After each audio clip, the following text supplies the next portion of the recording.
Bonjour, bonsoir tout le monde et bienvenue dans cette deuxième partie pour les prédictions de l'Eurovision Junior 2023 à l'ESC Made in France.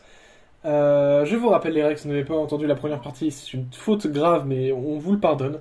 On essaie de définir à quelle place vont terminer les chansons de l'Eurovision Junior dans le top 5 en milieu de classement, donc entre 6 et 10, ou dans le bottom 6 entre 11 et 12. Pour m'accompagner, j'ai Adil, bonsoir Adil. Alejandro également, bonsoir Alejandro. Bonsoir. Alexandre aussi, bonsoir Alexandre. Bonsoir. Également Gwen, bonsoir Gwen. Bonsoir. Et Mike, bonsoir Mike. On fait dans l'ordre alphabétique anglophone, donc on a commencé, la première partie c'était de l'Albanie à l'Italie, en passant par l'Arménie, l'Estonie, la France, la Géorgie, l'Allemagne, l'Irlande et l'Italie. Enfin, oui, on a terminé par l'Italie, oui. Et du coup, on continue de l'Allemagne jusqu'au Royaume-Uni, on passera par les Pays-Bas, la Macédoine du Nord, la Pologne, le Portugal, l'Espagne et l'Ukraine. Et ben commençons. Malte, Yulan Low avec Stronger. Adil, où est-ce que Stronger va terminer? Non, en fait, Matt, c'est définitivement la définition de...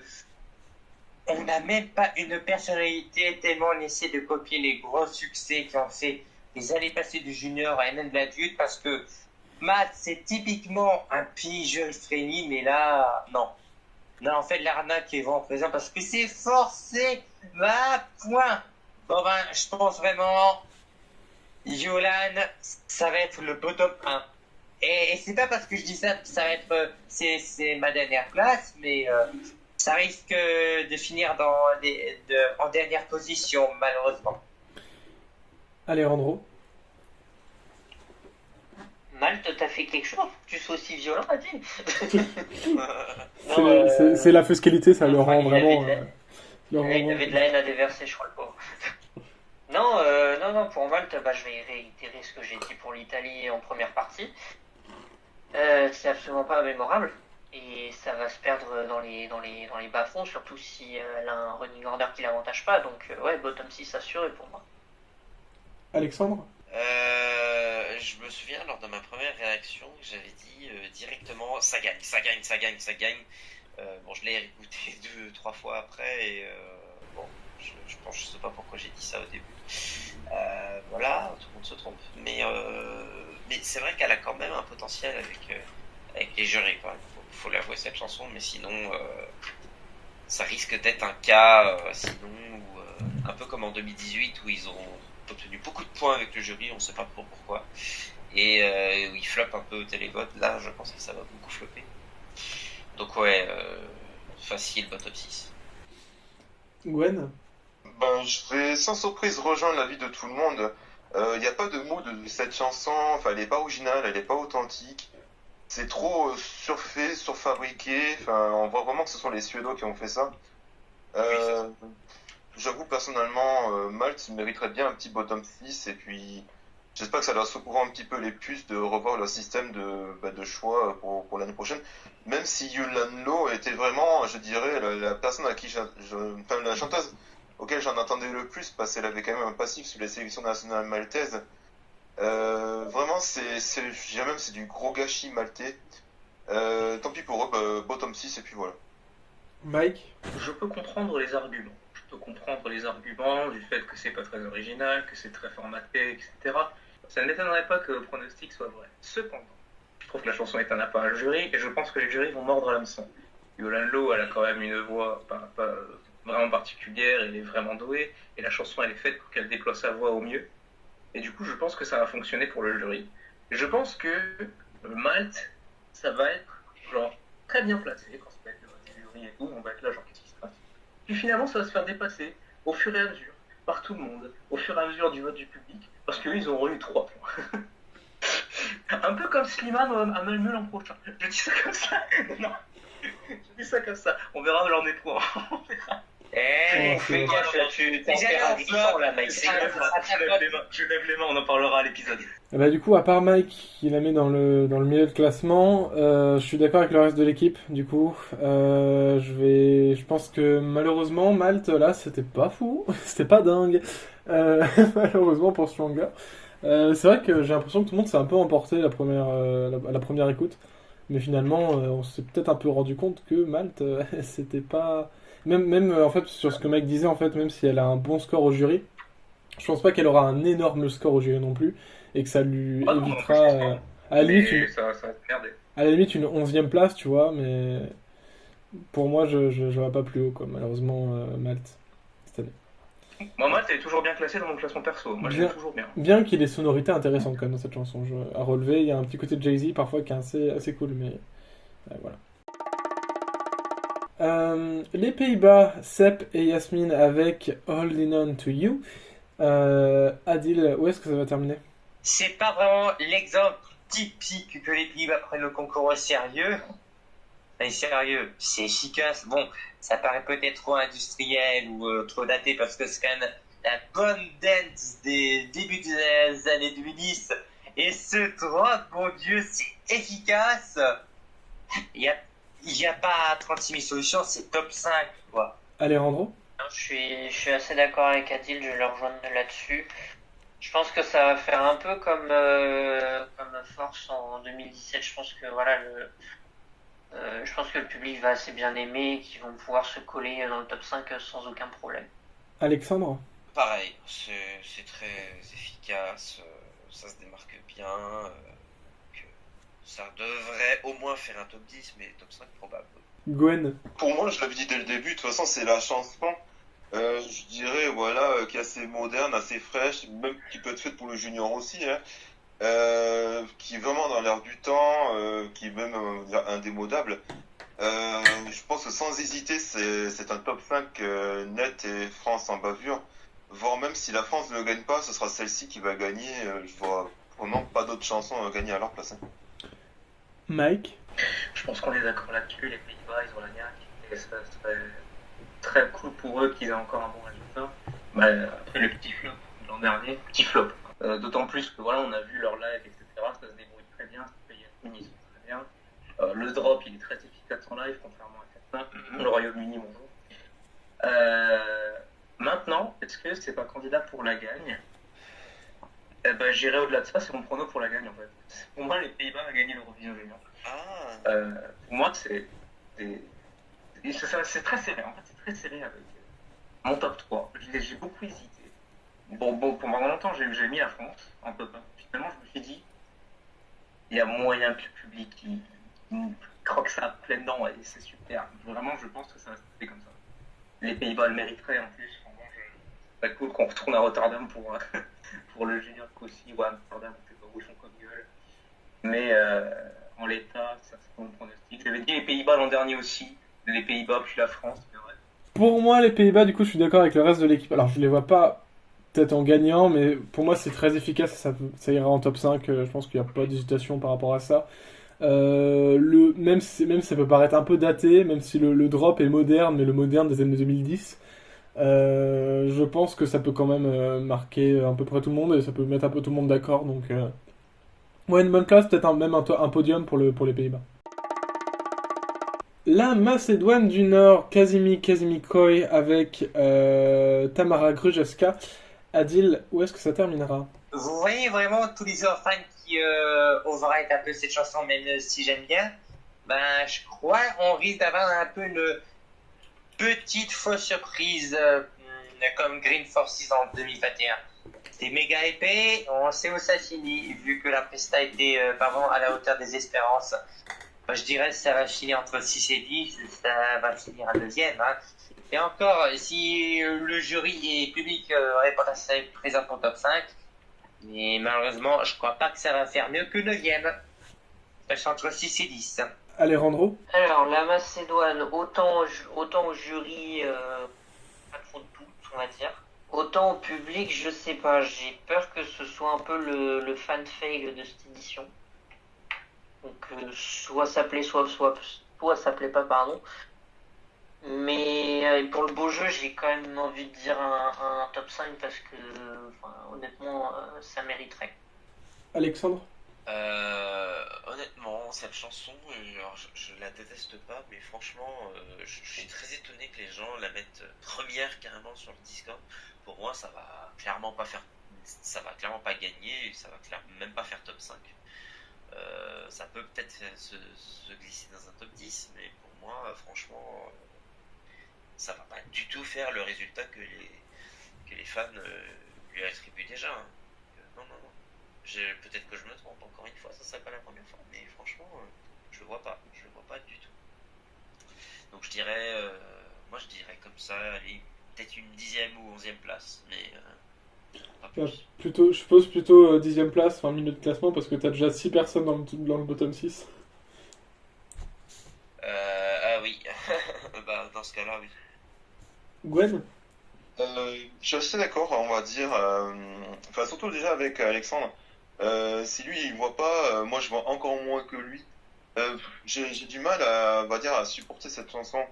Et je comprends pas cet engouement aussi de la mettre dans le top 5, voire top 3. Pour moi, je pense que ça va être un gros fan fail. Et voire à la limite, je sais que la Macédoine du Nord, c'est le recordman de 12e place au junior. Je la vois justement terminer à cette place-là. Et voire même un bottom 6, un bon et due forme, hein. Déjà, le vote internet va pas du tout être son point fort. Et le vote du jury, bon, on peut peut-être grappiller des points par-ci par-là, mais si vraiment ça marche, c'est que c'est un bon live. Mais pour moi, je suis pas convaincu du tout. Mike? Je suis pas sûr de piger la hype. Ouais, c'est ça, moi je suis en mode, quand je la vois première, je me dis, qu'est-ce qui se passe? Pourquoi? Je suis pas sûr du délire. Pour autant, je dois admettre que malgré tout ça plaît, il y a un truc, je vois qu'il y a le refrain qui plaît, qu'il y a les instruments folkloriques qui marchent, etc., qui fait marcher les gens, qui font kiffer les gens, etc. Donc, je bafoue mes goûts personnels, mon interprétation du bail, etc., et je le fous à la 4e place du junior.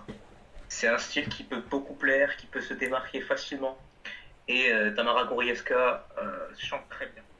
Donc je pense que ça va bien se passer pour la Macédoine du Nord. Je sais pas si ce serait leur meilleur résultat à la 4e place. Je suis pas sûr. Mais en tout cas, ouais, bon bah alors, nickel. Je pense que ça va le faire pour la Macédoine du Nord, 4e place les constants. Moi, pour le coup, je comprends la hype, mais pareil, je sais pas du tout où la situer. Pour l'instant, j'ai dit milieu de classement. Parce que en fait c'est un peu la dernière chanson que j'avais à classer, il me restait une place en milieu de classement, j'ai mis en milieu de classement. Et du coup mais ça m'étonnerait pas non plus qu'elle ait ce milieu de classement parce que Allez, tu vas là. non c'est ça, mais étonnamment ouais non c'est Allez, pouf. mais en fait c'est Ah, ça tu voilà le je suis mais je pense que non c'est pas déconnant non plus de la mettre à cette position là. On part en Pologne avec la chanteuse Maja Krzyzewska et la chanson I Just Need a Friend. Adil, où est-ce que ça terminera? C'est vraiment pas ouf comme chanson, on va pas se mentir. Et puis, à part tel le jury qui peut la mettre gentiment entre 8 et 10, mais encore, oui, on parle de la Pologne qui a gagné 2 fois de suite, en 2018 et 2019, grâce au vote internet. Donc évidemment, ça montrait déjà ses limites, et puis en fait, on votait pas facilement par la chanson, mais à cause d'un croissant base. Ça fait entre 6 et 10. Alejandro? La Pologne, je sais pas trop où la situer en fait. Pas trop où la situer parce que, certes, Adil l'a bien relevé justement. On sait que les votes du public polonais parfois ils sont un peu en surnombre. Mais là, je suis même pas sûr déjà que comparé aux 2 fois où la Pologne a gagné, je suis même pas sûr que la Pologne va être autant derrière sa chanson que les années précédentes. Et je suis même pas sûr que le reste non plus du public va adhérer complètement. Je vais dire bottom 6, mais vraiment sans aucune conviction, quoi. Alexandre? Je sais pas du tout si la communauté polonaise sera liée à ce morceau. Je dirais. Je sais pas trop. Honnêtement, je dirais, ouais, milieu de classement aussi, donc peut-être une 8e place, pourquoi pas. Gwen? Pour moi, la Pologne, c'est une chanson que j'adore beaucoup l'entendre, l'écouter, enfin, elle a un message assez touchant. Par contre, en live, je sais pas ce que ça peut donner, j'ai vu qu'il y avait 3 danseurs apparemment avec elle, de ce que j'avais lu. Je me dis, qui sait, peut-être sur un malentendu, ça peut marcher. Mais je dirais pas quand même un top 5 parce que je pense que ce serait trop surcoté. J'irai plutôt entre la 6 et 10e place et je pense que ce sera bien payé pour elle. Mike? Ça me tue parce que, à titre personnel, la Pologne en 5. Mais je me remémore le live de la sélection nationale et je me dis, en l'état, ça fait pas grand-chose.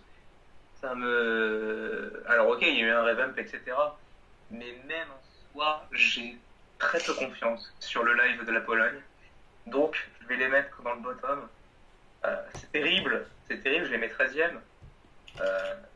Mais j'espère que vous vous débrouillez, mais vraiment, je vais pas miser là-dessus. Alors, moi, je suis d'accord avec vous, je trouve que la chanson casse pas trois pattes à un canard. Alors, je pense que la chanson en elle-même est, comment dire, est effectivement plutôt basse pour ce que la Pologne a l'habitude de nous envoyer, même si clairement le message c'est un cri du cœur et je trouve ça plutôt joli. Cependant, voilà, je pense pas qu'elle va faire un score énorme et en fait, elle va éviter le bottom 6 avec la communauté justement polonaise qui pourra la soutenir au télévote. Mais pour moi, ça ira pas plus haut, la Pologne, malheureusement. Ce sera pas un top 5, ce sera dans le milieu de classement. Le Portugal, Julia Machado avec Where I Belong. Adil, où est-ce que ça terminera? Where do the song belong? Là, on est sur une balade toute douce, plus posée, bon, peut-être un peu d'évolution. Et c'est vrai qu'en fait, ça sent peut-être la chanson qui risque peut-être de passer aux oubliettes. Mais on sait jamais. On sait comment les Portugais sont capables et comment les autres personnes mal intentionnées disent on ne doit pas voter pour les favoris parce que les autres ils méritent plus de chance. Donc je vais dire peut-être entre 6 et 10, mais en l'état, je vais être sûr, en l'état, c'est malheureusement dans le bottom 6. Hein. Mais GG à la RTP de faire un meilleur travail qu'avant 2021. Alejandro. Portugal cette année, je sais pas, j'ai vraiment envie de voir un bon classement. Peut-être pas évidemment pas le classement de de la décennie non plus, mais voilà, une bonne place correcte entre la 6 et la 10e place, parce que c'est vraiment, certes c'est une balade, on en a pas mal cette édition, mais je sais pas, elle a un univers en plus, elle a quelque chose en plus, et peut-être que les gens vont apprécier et être happés justement par ça, donc voilà, j'espère vraiment ça pour eux. Milieu de classement donc. Ouais. Alexandre? Portugal, encore une fois, je sais pas. J'ai déjà mis pas mal de pays dans le bas du classement.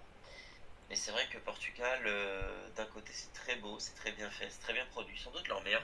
Enfin, c'est sans doute au moins leur chanson la mieux produite. Est-ce qu'elle tient vraiment la route face aux autres balades dans son genre? Après, il n'y a pas vraiment de balade dans son genre, mais c'est vrai qu'elle est très passive. C'est un peu comme une sorte de route, hein, cette chanson. Donc, est-ce que ça peut l'emmener vers la route de la victoire? Je ne sais pas. Non, peut-être pas, mais je dirais que pareil, un bas de top 10 serait possible. Gwen? Personnellement, le Portugal, alors c'est vrai que c'est une chanson qui est bien produite, qui est bien faite, mais le problème c'est qu'elle est très très oubliable. Si jamais il y a un bon live qui est fait, une bonne mise en scène, pourquoi pas effectivement que ça peut faire un top 10. Mais en l'état des choses actuellement, je vois pas cette chanson aller dans le top 10 et je la vois plutôt dans le bottom 6. Mike? Encore une fois, j'adore Where I Belong. J'adore le Portugal en général, je les aime, ils sont super, c'est trop fort. On verra demain, on verra la prochaine fois pour les gars du Kansas, mais bref.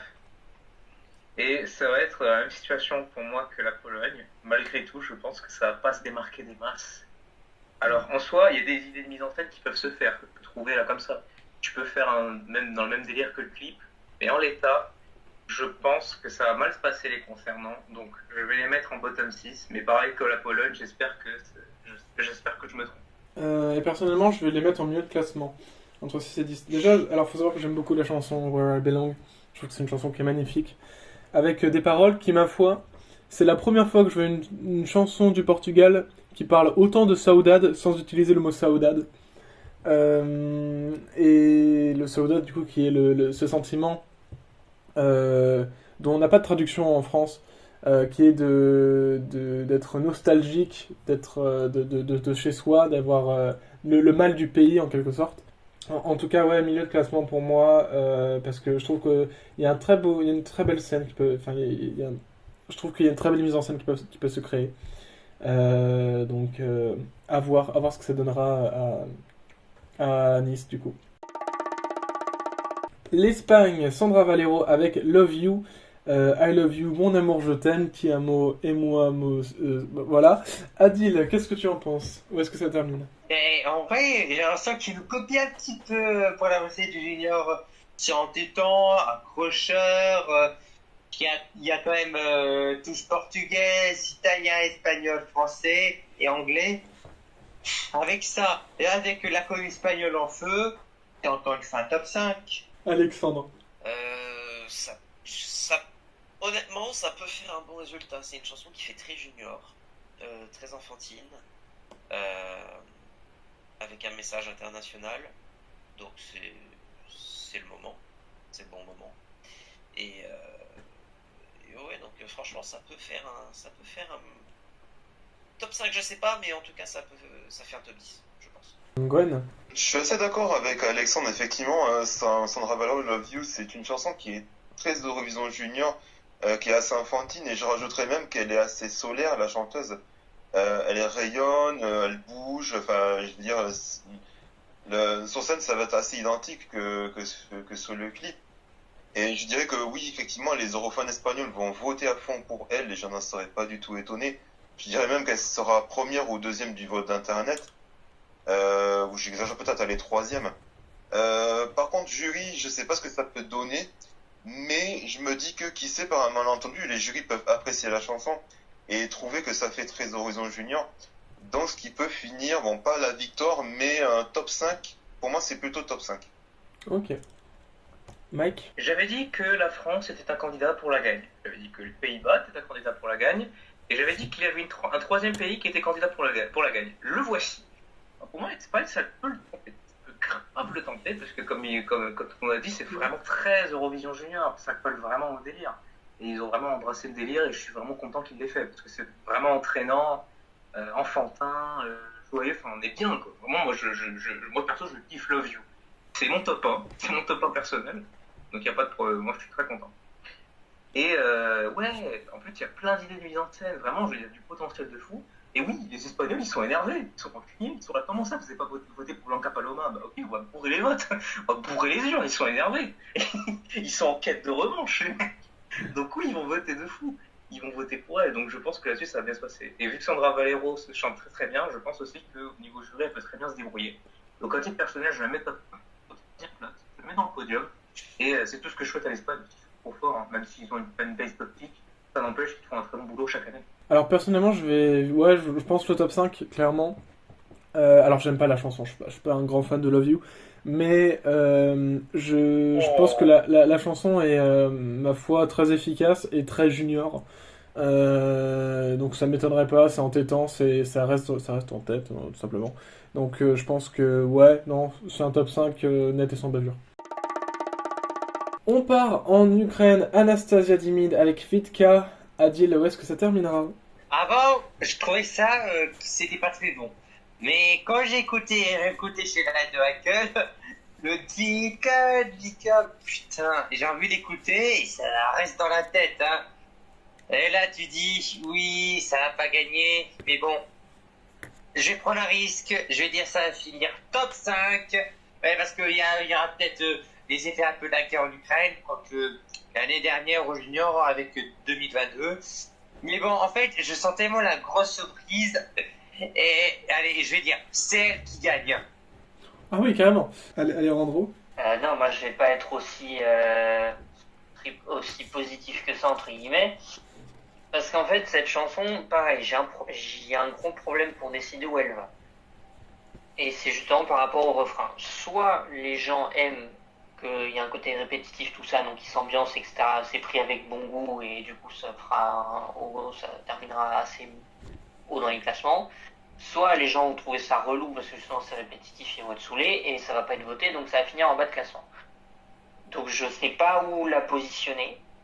Je sais même pas ce qu'il me reste encore à mettre. Arthur, si tu peux me dire. Alors, Alejandro, tu as 0 vert, donc tu as 0 top 5. Tu as un jaune et un rouge. Enfin, un milieu de classement et un bottom 6. Ouais, bah, pour la bonne conscience, entre guillemets, et parce qu'il y a le Royaume-Uni qui arrive derrière, je vais la mettre bottom 6, quoi. Même si je sais que ce sera pas vrai, mais... Alexandre. Bah, honnêtement, vu les placements que j'ai mis, là, du coup, il me reste plus beaucoup de place, donc j'imagine top 5. Ouais, ça reste très... honnêtement, ça me choquerait pas de l'avoir top 5. Clairement. C'est peut-être pas la meilleure chanson ukrainienne, mais pour moi, ça reste... C'est pas non plus l'année la plus compétitive, hein, donc moi, ça me choquerait pas. Gwen. Alors, il me reste une chanson dans le top 5 et une chanson entre 6 et 10. Bon, pour l'Ukraine, ce sera le top 5. Je l'ai dit depuis le début, l'Ukraine c'est une chanson enfantine qui est faite pour l'Horizon Junior. Pareil, je dirais comme Sandra Valero, Anastasia est assez solaire aussi, elle est assez joyeuse, puis je pense qu'à mon avis l'Ukraine va bricoler quelque chose qui va être très sympathique. Je pense que le vote internet lui est acquis aussi, et puis je pense que le jury va être très touché par sa performance. Vraiment, et même il ne m'étonnerait pas que l'Ukraine gagne ce junior aussi. Hein. Je pense que ça va se jouer vraiment entre les Pays-Bas, France, peut-être l'Ukraine, l'Espagne, mais voire peut-être aussi l'Arménie que j'avais mis dans mon top 5, mais vraiment ce serait une surprise de voir l'Ukraine en dehors du top 5. Mike. Putain, enfin on reconnaît le talent de la chanson, la beauté, c'est super, je suis trop content. Et je suis tellement content que moi je veux pas le faire. je la mets milieu de classement personnellement. Pourquoi ? Parce que, alors malgré que j'adore la chanson et que personnellement j'ai la deuxième place dans mon classement personnel, malgré tout, c'est un style qui peut déplaire, et on l'a vu dans la communauté. Peut-être aussi le message qui peut saouler des gens. Peut-être voilà, pas mal de gens qui se saoulent encore les chansons. La guerre, au secours, la guerre. Bon, voilà, bon, pas, mais voilà. Anastasia, elle n'est pas non plus exceptionnelle en live. On l'a vu au Vidver Junior, c'est très bien, ça fait le café, hein. Mais les autres sont quand même au-dessus, je pense. Après, c'est dommage. Malgré tout ça, malgré le fait que j'aime beaucoup et malgré le fait que quand on en a parlé en plus profondeur, j'avais dit que vas-y, sur un malentendu, ça tente la gagne. Je ne le pense plus trop pour l'instant. Ça ne me surprendrait pas que ça le fasse, que ça fasse une upset, etc. Mais je ne miserai pas là-dessus. Pour moi, ça va être un bottom 6 pour l'Ukraine. Je vous avoue, alors, déjà d'une part, personnellement, j'ai du mal à supporter en fait la chanson sur, disons, 2 écoutes d'affilée, j'ai du mal. Hein. Tu es un monstre. Oui, je sais. Mais j'adore être un monstre. Du coup, Merci Arthur, je me sentais seul. mais du coup, ouais, non, je suis d'accord avec Alejandro, effectivement. L'Ukraine, je pense que ça, en vrai, le message est louable, mais c'est si mal, c'est si hasardeux et si un peu énervant quoi, comme mélodie. Enfin, je suis désolé, mais pour moi, ça va pas au-dessus de enfin, ça va même pas dans le top 10. Quoi. Alors, ça va pas être dernier non plus, parce que c'est un peu enfantin. Mais pour moi, ça ira pas dans le top 10, ça fait même daté, quoi. Ça fait vraiment... À la limite, ça aurait été au junior en 2008, en 2009, ou enfin dans les années 2000 comme ça aurait peut-être tenté la gagne. Mais là, pour moi, non, je pense que c'est trop en retard. Alors, elle est mignonne, Anastasia, mais bon, c'est pas... Pour moi, ça jouera pas du tout la gagne, ni rien, en fait. Ce sera vraiment dans le bottom 6. Bien que ça fasse pas un score nul non plus, quoi. Ce sera un bon petit score. On termine avec le Royaume-Uni Stand Unique avec Bring You Back to Life, ou Back to Life, hein, tout simplement, c'est le titre de la chanson. Alejandro.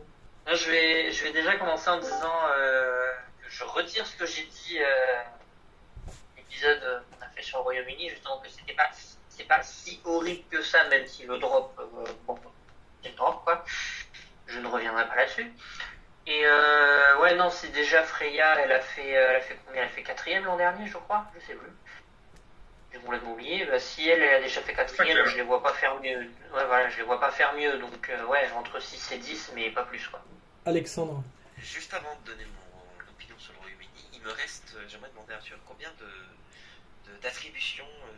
Il te reste, t'es obligé de le mettre en top 5, le Royaume-Uni. Et ben ça tombe bien parce que c'est exactement ce que je comptais faire de toute façon.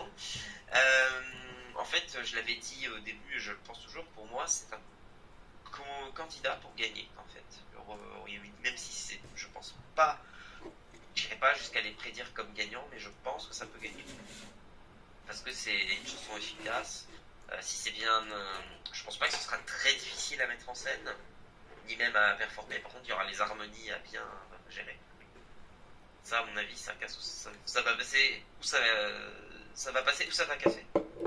Mais si c'est bien fait, franchement, ça peut séduire le jury, ça peut séduire les deux camps, en fait, et ça peut, sur un malentendu, ça peut gagner, hein, franchement. Si la France a gagné l'an dernier, le Royaume-Uni peut gagner aussi, hein, je suis désolé. Gwen. Le Royaume-Uni cette année, en fait, c'est le même reproche que je fais à Freya Sky l'année dernière. Pour moi, c'est une chanson qui est trop faite pour le saignant, mais quand même, c'est une chanson en fait qui peut cartonner au vote internet. C'est vrai peut-être que les ados ou les enfants peuvent se reconnaître dans cette chanson. Je pense qu'au vote internet, elles peuvent taper un peu peut-être la première ou deuxième place, bon la troisième. Bon, c'est vrai que l'année dernière ils l'ont gagné le vote internet en plus. Par contre, le jury, je suis peut-être plus dubitatif. Effectivement, il faut vraiment que ça soit nickel chrome, assez correct. Je vois pas cette chanson finir dans un top 5, mais pour moi, j'ai mis entre la 6 et la 10e place, et je pense que ce sera déjà pas mal pour eux. Et enfin, Mike, sur la Royaume-Uni. Donc moi, il me reste mon bottom 5, ça tombe bien, je vais le foutre là. Je vais le mettre ici. J'ai pas confiance pour le Royaume-Uni. J'ai vraiment pas confiance. Parce que ouais, non mais on sous-estime trop le drop. On le sous-estime trop. Genre, l'an dernier, il y avait eu un délire comme ça avec le Portugal et ça s'est plutôt bien débrouillé. C'est pas le même délire, là. C'est vraiment, on est là pour le drop et le Royaume-Uni, vraiment, il est pas top. Hein. Il est pas top. Donc je vais le mettre bottom 5, je vais le mettre à la 15e place même. Je sens que ça peut être vite redondant en live. On ne sait pas vraiment ce qu'elles veulent, les filles. Bon, j'espère que je doute pas du fait qu'elle soit jouée ou pas, mais en l'état, vu la chanson, j'ai très peu confiance. Je pense que ça va finir bottom 5. Pour moi, du coup, effectivement, je suis d'accord avec Mike, le drop est affreux. Mais le fait est que cette édition, je vais être honnête avec vous, je trouve pas cette édition du Junior ultra compétitive. Et je pense qu'une simple chanson un peu énergique, un peu groovy, va pouvoir faire la différence et pouvoir aller tout simplement dans le top 5 final. Surtout que c'est le Royaume-Uni, donc logiquement ce sera bien produit et j'ai aucune crainte concernant la mise en scène. Donc pour moi c'est un top 5 plutôt évident pour le Royaume-Uni. Ainsi conclut nos échanges concernant nos prédictions pour le Junior 2023. Merci Adil d'avoir été là. Merci beaucoup. Merci Alejandro. Avec grand plaisir et que le sort vous soit favorable. Merci Gwen. Merci beaucoup, ouais. Et puisse le sort vous être favorable. Oui, c'est ça. Allez voir Hunger Games le 15. J'ai vraiment envie d'aller le voir. Allez, oui, hop. moi aussi, j'ai très envie. Hop, 3 heures de cinéma, et puis voilà. Je m'en fous, j'ai lu le livre, je connais tout. Mike, merci beaucoup d'avoir été là aussi. J'allais faire la vanne, on m'a volé ma vanne. Dégoûté, merci. Et enfin, merci Alexandre. Et de rien. Merci à tous. Le podcast est disponible sur Spotify, sur Google Podcast, sur Apple Podcast, sur Acast, sur Amazon Music et bien évidemment sur YouTube. N'hésitez pas à voter, à nous donner une note sur Spotify ou sur Deezer. N'hésitez pas aussi à nous faire des retours par commentaire ou même à nous suivre sur Twitter, @ESMadeinFrance. On se retrouve très prochainement pour un épisode hebdomadaire. N'hésitez pas à écouter la partie 1 de ce podcast si vous ne l'avez pas encore écouté. D'ici là, portez-vous bien, bye bye.